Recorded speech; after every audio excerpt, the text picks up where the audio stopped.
I'm gonna go watch Snow White. I want to go see it for myself. I want to be the judge of it. I think that is right and that is proper. I'm not saying that you need to go do it, but I'm gonna do it for you, and I will let you know what I think.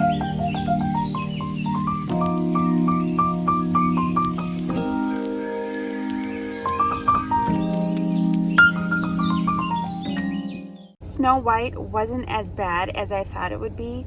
It was a total nightmare. Deception is just that. It is deceptive. And our little children don't have the discernment to be wise and pick through it, like I'm going to explain it to you here in a moment. So I am not somebody who wants to review and make a comment on something until I have done my own research on it. So I, yes, went and saw Snow White for myself. I got there and the movie theater was empty, and then a couple other people did drift in towards the end. But I'm going to give you my honest review today as a mother of 6 children. I have 3 boys and 3 girls, and I'm going to give you 13 alarming trends that I picked up from the movie. Stay tuned to the end of this video where I will reveal what I think is the worst part of the movie, in my opinion. After watching Disney Snow White, the 2025 version, I actually came home and watched the first version of Snow White, and then I sat and I took notes, and this is a thorough dive into the movie. So let me preface this video by saying that, the movie looked good. The colors were vibrant and rich and all of this. And, I actually did think it was pretty good until the dwarves showed up, and because they were CGI, but that's beside the point. I got over it, but it was pretty good up until then. And I think there was so much potential for the movie. It really plays with reality. And as adults, we can handle that. We can take thoughts captive and guard our hearts and stuff like that. But we parents, we're commanded by God to train up our child in the way they should go. Deuteronomy, it teach these things to your children when they lie down and when they stand up, when you go on the way. For us, you could say, when we enjoy movies for entertainment, let's talk about God's precepts. And I'm not saying that you're going to go bring your child to the movie or that you should buy it. We will not buy it, and I will not show it to my children. I went by myself, by the way. But it really plays with reality because the queen is evil. She wears dark colors and she's plastered full of makeup. She looks very vain, and so she's the ultimate evil. You can definitely tell that. And then so just in your mind, you're like, okay, well, the alternative is going to be what's good, because that's how our minds operate. We have an ultimate evil and then we have an ultimate good. But the thing is that Snow White, when you really pick apart the 2025 version, you really pick apart Rachel Zegler, her character, it is just really not good. But it is set up as she is the ultimate good. Snow White, she is humble, plain, she's a young girl. So you think that this is what is good. Right off the bat, it sets it up as that. Number 1, straight out the gate, Snow White in the 2025 version, she is bitter because of her circumstances. Now you contrast that with the older Snow White. It starts out, she is singing as she's cleaning, she's singing at the well. She is joyful despite her circumstances. And that is really a worldview. The Bible, it says, in this world you will have trouble, but take heart, for I have overcome the world. Now, those older school values, she was joyful despite her circumstances. Actually, the older movie, it doesn't reference her father at all, which, that's fine. I mean, remakes can be really fun in that way, that it gives like a backstory or whatever. I think this movie did do an okay job on that. Just how it did it was not the best, but I think it had so much potential. It actually didn't look all that bad, but when you began to really pick apart the pieces and compare it to the first Snow White, you're like, oh my goodness, this is just a disaster. It is even worse than it looks. along with that first point, Snow White in the original movie, she was finding joy as she was cleaning all these things, like, and so it really sets the stage that it's like you can find joy in servanthood. Like I'm not in bondage. And this new movie portrayed it as I'm in chains because I'm cleaning. Like, yeah, she was made a servant in her own home, but in the first movie, she was made a servant in her own home. It kind of reminded me a little bit of Cinderella, because Cinderella had joy in her servanthood too, even though despite her circumstances. Rachel Zegler's Snow White claimed that she was fearless.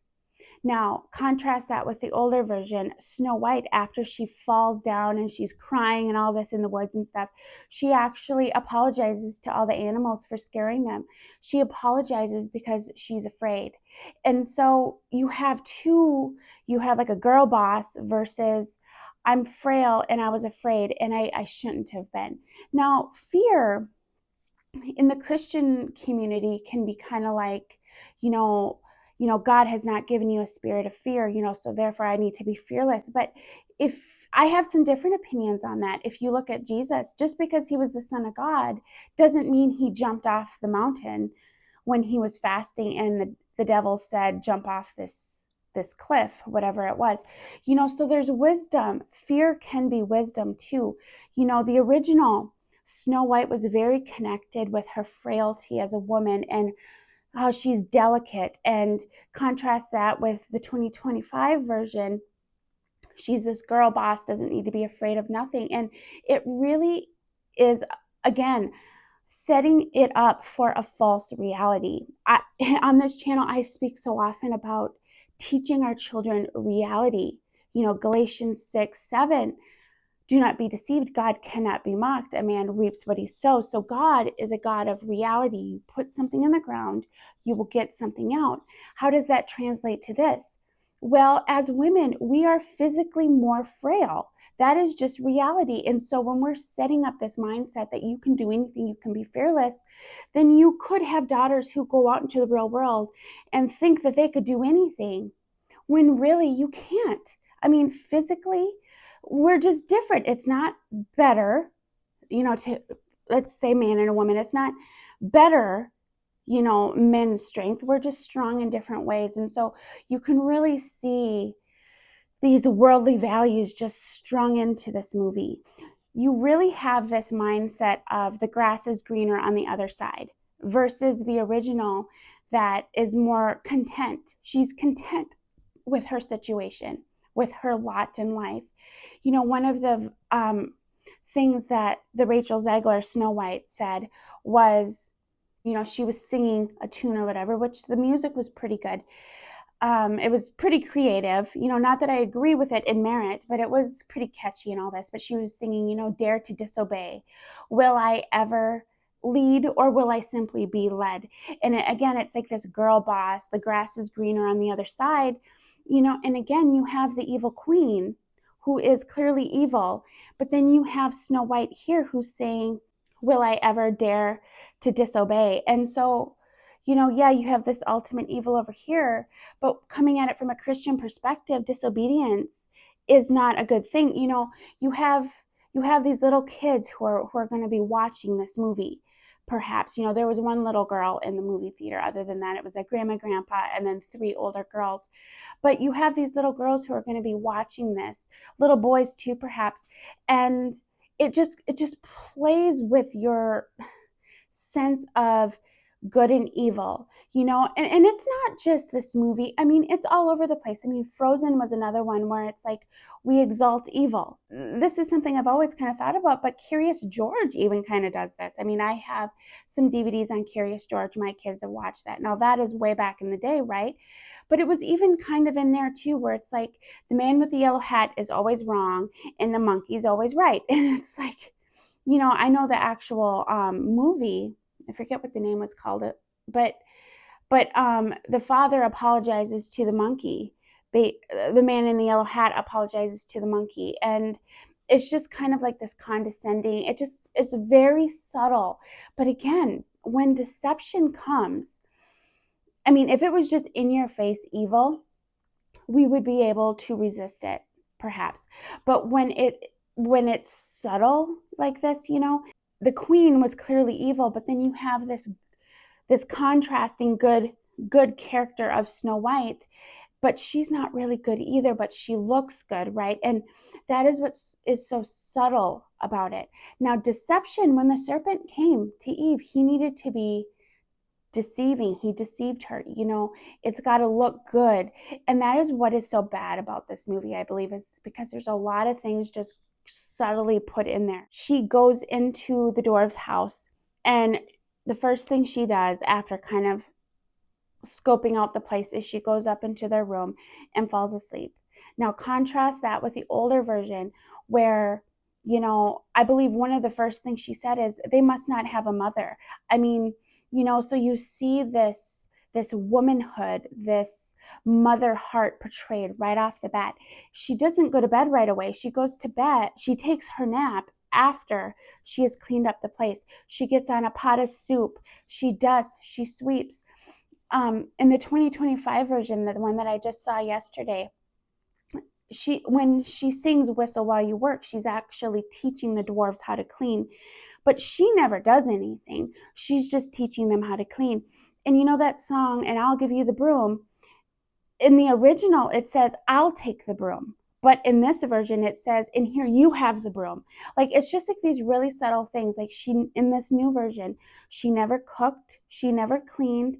And I'm not saying that, like, as Christian women, that is all we need to be doing with our lives. I'm not saying that. But what I'm saying is it gets this mindset where servanthood is not a good thing. Scripture says that the first shall be last and the last shall be first. That it is more blessed to give than to receive. And what did Jesus do? He washed the feet of his disciples. And so it's just these very subtle things. But again, we got this happy tune, "Whistle While You Work." And here you take the broom instead of I'll take the broom. Like, a good leader is right in there with their, like, let's talk parenthood. We're right in there with our kids. We're in the trenches. Like, we lead by example. And that's what Jesus did, but that's not what is in this movie. In the original movie, Snow White actually says, "We'll clean the house and we'll surprise them."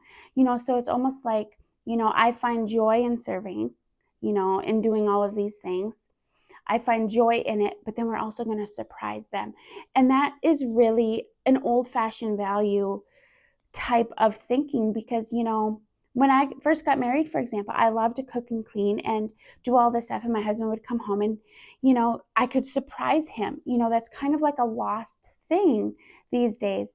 She realizes in the original that they don't have a mother. The animals shake their head and say no. And so right away, she steps into that motherly role. Like, she's going to come around and meet the need that she sees all around us.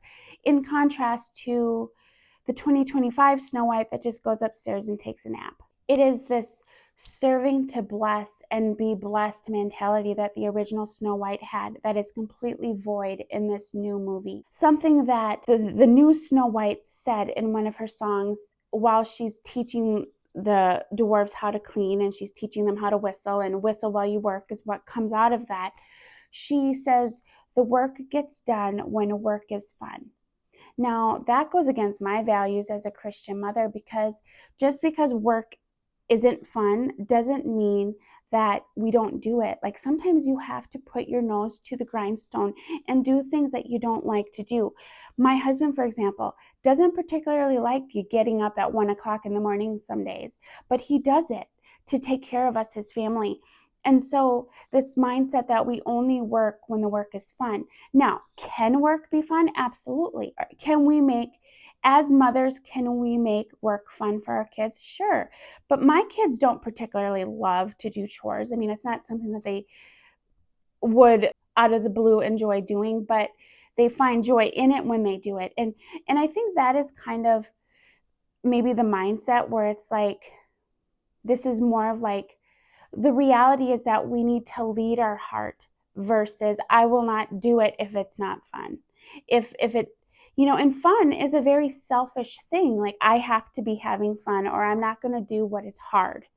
And that subtle mindset, and yet it's being displayed in Whistle While You Work, and it's being sung by this girl with flowery colors on and all of these things. And so again, I think it is very deceptive in a very subtle way. Again, Rachel Zegler, she goes and takes a nap. That's the first thing her Snow White does. It is thinking of myself. I am selfish. I'm thinking of my needs first, versus the original Snow White, who rested after the work was done.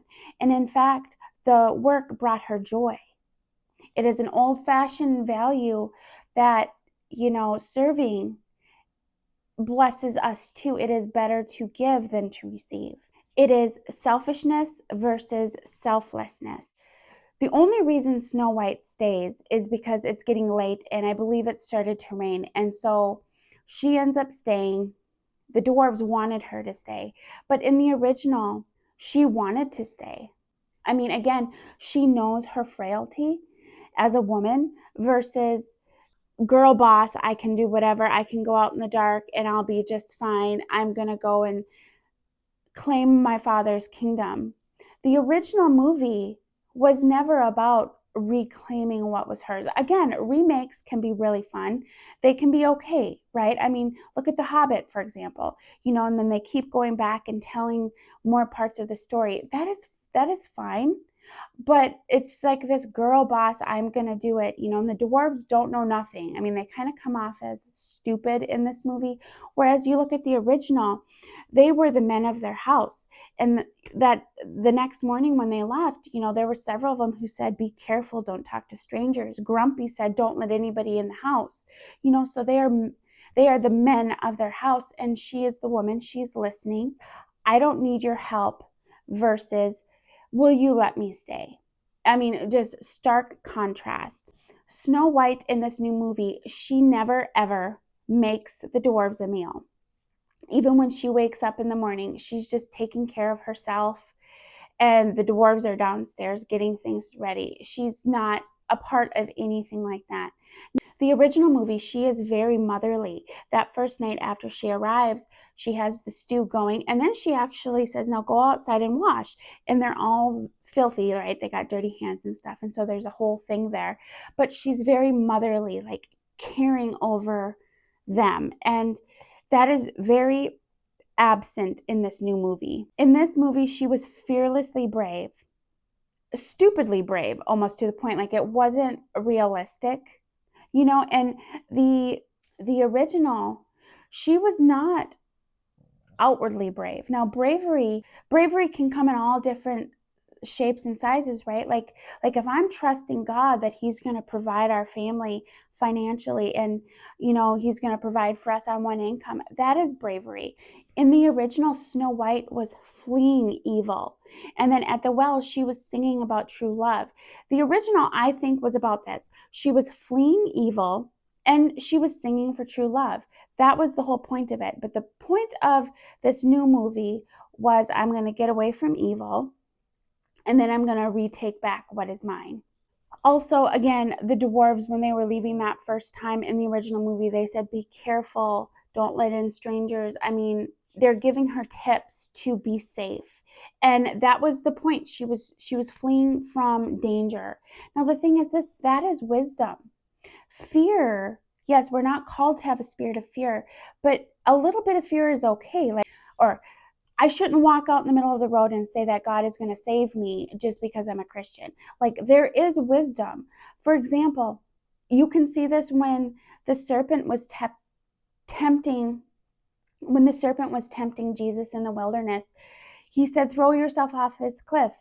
Well, Jesus, he said, do not tempt the Lord your God. But that's the thing. Just because we're Christians doesn't mean that we carelessly put ourselves in danger.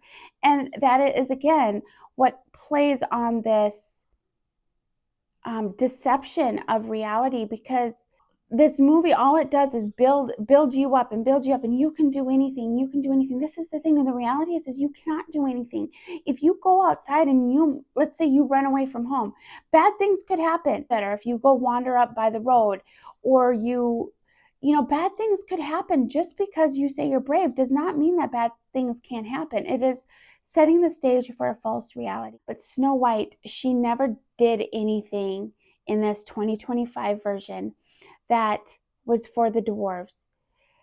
Whereas you contrast that with the older movie, everything she did in the movie was for the dwarves. And actually, the first day they left, when the evil queen had come to her with the apple, she was baking, and she was baking a gooseberry pie for Grumpy. Like, she's trying to win his heart with gentleness, trying to soften his heart of stone. I mean, there's so many biblical nuggets that are built into the first one just because of old-fashioned values, but the new one is just void of all of it. The original, she's singing while she's baking, and she says, "Someday my prince will come. Someday we will meet again. Away to his castle we'll go. We'll be happy forever, I know.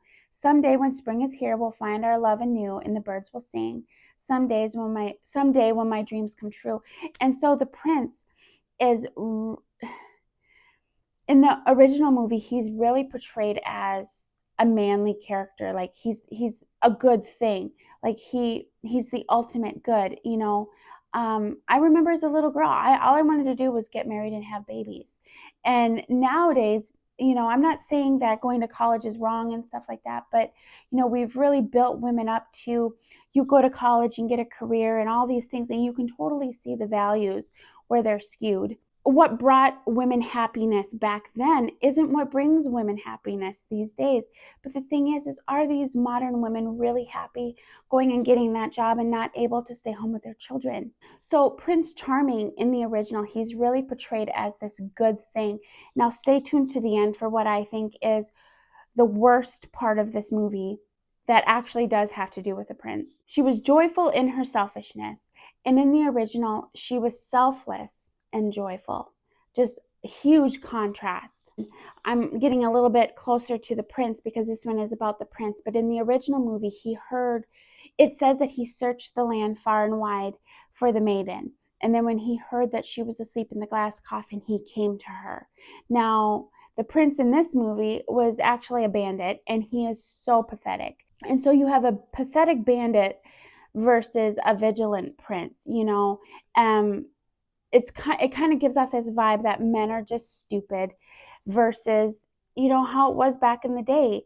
Now, I know that good men are hard to find, but I have a good man, and you know what? They are out there. There was this part in the movie where the prince was locked up in the castle. The bandit, was locked up in the castle, and he's trying to get off, you know, trying to pull the chain to get out.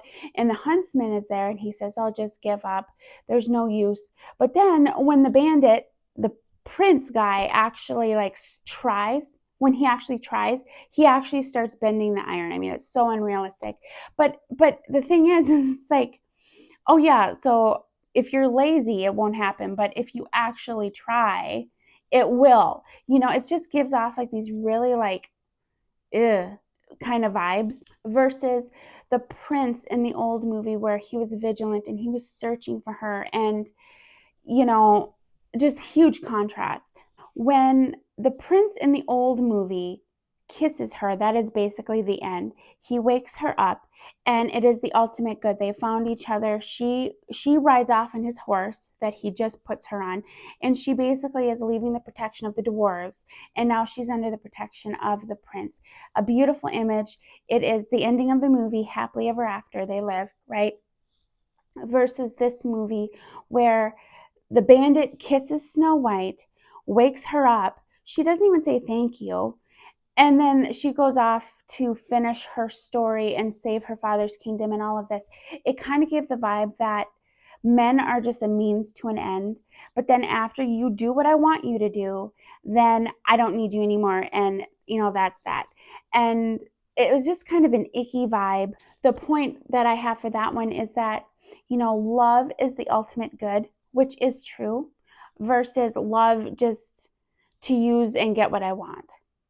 Just kind of like this selfishness. Again, it is all packaged in a very flowery package. That is what is so deceptive about all of this. Also, a detail that I picked up on with the whole kiss is that in the 2025 version, the spell could be broken by love's kiss, true love's kiss. But in the original, it says it can only be broken by true love's kiss, true love's first kiss, which there is a subtle difference there. And it really does make sense because before the bandit woke up Snow White, they actually had kissed before. So is there a little bit of like a promiscuity in there too? I don't know. It was just a little thing that I picked up on. I mean, as a Christian mom, I do pick up on those little things. Of another very subtle play on reality. After Snow White gets woke up by the bandit, she is going to go and she's going to fight the queen and take back her father's kingdom. Now, one of the scenes at the end, it shows her marching towards the queen and the royal guard, and she's got all these peasants around her, right? All the people from the kingdom. And so it's her up against the royal guard and this evil queen. And my husband, he's really into history, and so I've kind of been immersed in that. But it's just kind of like that is so unrealistic. Like, they would squash them. Like, in a real situation, the royal guard would totally like put that rebellion down. And it's just this play on reality that it's like, I can do whatever I want. Just a little play on reality that, I don't want my daughters marching up against royal guard. I mean, they're going to get it handed to them. They're not going to win. That is not realistic. I watch my husband roughhouse with my daughters, and he doesn't let them win. And like, they'll wrestle and they'll, go at it and stuff like that. But I think, and as a mother, sometimes that is hard for me, like, I know they're having fun, but it's like, he shows them that he is stronger than them. And I think that is a biblical principle that will translate, because we don't want our children to go out into the world and think that they are just the strongest kid on earth and get themselves into trouble where they will lose, because life is not going to be easy on them. And they need to know that they're not the biggest kid around. You know what I'm saying? And they're going to get it handed to them if they don't have a little bit of reality. Now, I wanted to talk about what I think is the very worst thing about this film. I mean, the reality, playing with reality, that's pretty bad. But this is like neck and neck. It might even be worse. And I've already alluded to it a little bit. It is the prince. He is just awful in this movie. He is such a loser. He is so selfish. He's just into himself. He's actually a bandit. And, they were singing a song, and he's, said, "Your princess problems have nothing to do with me." And I believe one of the lines he said was, "Should I win or should I eat?" And it's just a very cowardly, it's just portraying men as just being total losers. Like, this guy is not the hero. He is just a loser. And actually, the opening scene of him was him stealing from the queen. He's stealing from her pantry, stealing potatoes and all of this. And again, so you have like the ultimate evil, which is the queen. And then so the other side is supposed to be good, but he's stealing. So stealing's okay if you're poor.